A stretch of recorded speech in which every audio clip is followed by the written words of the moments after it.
Hi, I'm Scott. Welcome to Goldwing Docs. Today we're down in the workshop. I've got a review of a tool that you didn't even know that you needed. I know I didn't. It's a crimping tool kit coming up next on Goldwing Docs.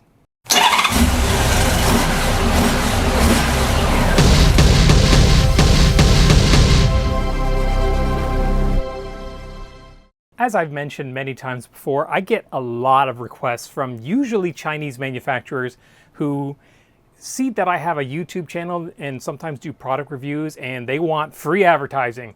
So they send me emails saying, we've got this product, if we send it to you, will you do a video? And I almost always say no. And oddly enough, whenever I do a product, all of a sudden, all the manufacturers that make a product like that one start sending me emails saying, hey, feature ours. Like when I did the battery pack one, I must get 2 or 3 a week of manufacturers saying, hey, review our battery pack. But I already did a battery pack review anyway. So this is a new one. I saw the email come in and it said it was a crimping tool kit, and I thought, why would I be even remotely interested in reviewing this? But then I actually had a look at it and said, this actually probably has a use on motorcycles. And the more I looked at it, the more I thought, this actually might be something that our members are interested in. So let's have a look at it. So I did receive this, and this is the condition it was in when I received it. It was kind of mashed. I believe it came here from China. And it looks like there are pieces rolling around inside. What is that? Okay, well, there's a brass something in there. That looks like a pull chain from a light fixture. I have no idea what that is doing in that box. Okay, so here's the tool, and here is the kit and the instructions. So what is this thing? It's basically a terminator so that it can crimp the end of stripped wires to prevent them from coming loose.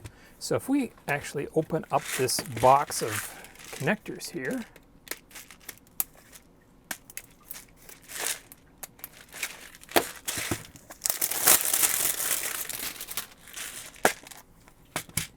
so we have a bunch of different sizes in here, and they are for different gauges of wire. Now I've got some speaker cable here. Obviously you aren't going to use speaker cable in your motorcycle. I'm just using this for a demonstration. Actually, when I got my 1500, the previous owner had actually wired some lights using speaker wire and MAR connectors. These are for household use, not for motorcycle or automobile use. Literally, they had lights wired up using this. This is the hallmark of somebody that has no business doing electrical wiring in a vehicle. Never, ever use speaker wire and MAR connectors. Get rid of them.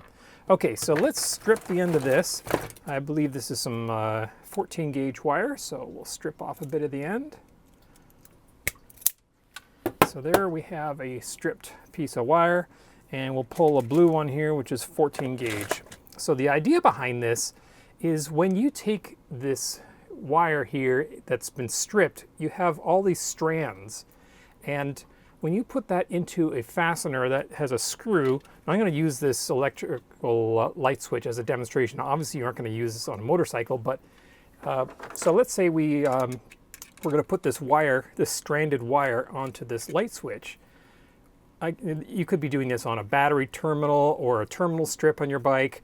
Like I have on my bike, I have a terminal strip with wires put in there. You can already see the wire is starting to fray, and as soon as you tighten that up, it just mashes the wire, and now any of the strength that was in there from having those wires bundled together is gone.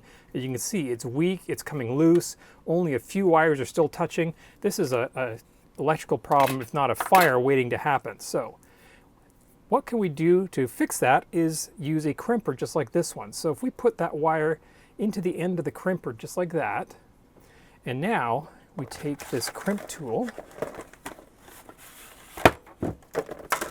and you notice I'm not even looking at the instructions, so I'm pretty sure they're going to be in Chinese, English, and they are in all kinds of languages. Thank you for purchasing. Okay, so instructions, we'll just look at those later, maybe.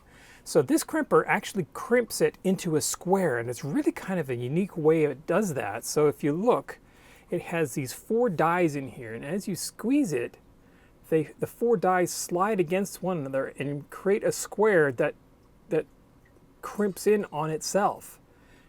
So, and you can adjust the tension with this little wheel here. If you remove this screw, you can rotate this wheel and that'll adjust the tension. It works the same way as on pretty much any crimper. You'll see I have the same thing on this crimper here.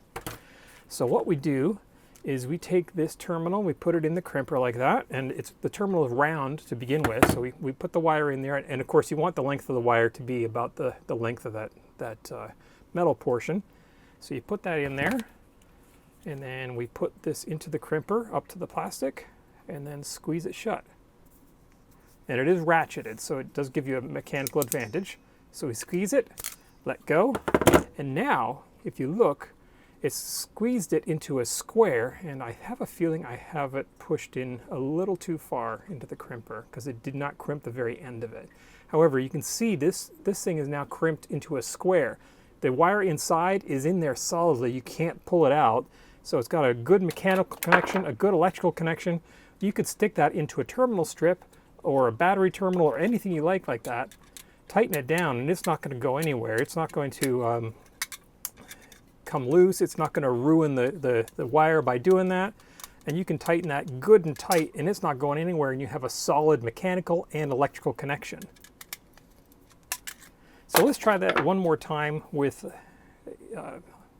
the crimper, and I won't push it in just quite as far as that time. So I'm going to try it again with a blue 14 gauge, and it does come with, it says with 1200 terminals in here. So let's try that again. So we push this into the terminal, it's like that. I'll put it into the crimper, but not as far in as I did last time. Last time I think I had it out too far, so we'll put it in part way. I think that should do it. Then we'll squeeze it, let go, and there you go. Crimped right in there. And it's on there solid. It's never coming off. So it seems like it's actually a pretty decent tool. Like I said, when I originally got this, I thought it was going to be ridiculous for motorcycles. It wouldn't have any application, but I really think it does. I think I'll hang on to it and actually have good use for this tool in the future. So I will put an Amazon affiliate link to this in the description below. If you are interested in purchasing this yourself, I would ask that you use that link in our description because it does generate us a little bit of revenue, not much. I mean, maybe $1 or $2, but it does help us out to help you bring more of these videos and help keep the Goldwing Docs website running. Now, something that I just realized is kind of interesting is that it actually self-adjusts, because obviously something that's this big is not going to be crimped to the same diameter as something that is this big, and it will actually do both for different size wires. And if you notice, it actually changes depending on what size you put it in. So right here it's closing all the way because it's got nothing. So if I put a bigger one in there, it actually adjusts itself automatically. There's no adjustment to make, it's actually automatic. What a really cool design. Well, that's it. If you like what you saw here today, if you found it of any use, please click like, subscribe, click that little bell. That way you'll be notified every time we post another one of these incredible videos. Also, don't forget to check out the Goldwing Docs website. I'll put a link to it down below. There's so many friendly people there, 90,000 Goldwing owners just like you, waiting to help you with any problem you might have. There's also hundreds and hundreds of product reviews on there written by Goldwing owners who actually use this stuff and know what they're talking about. Check it out down below. Thanks for watching.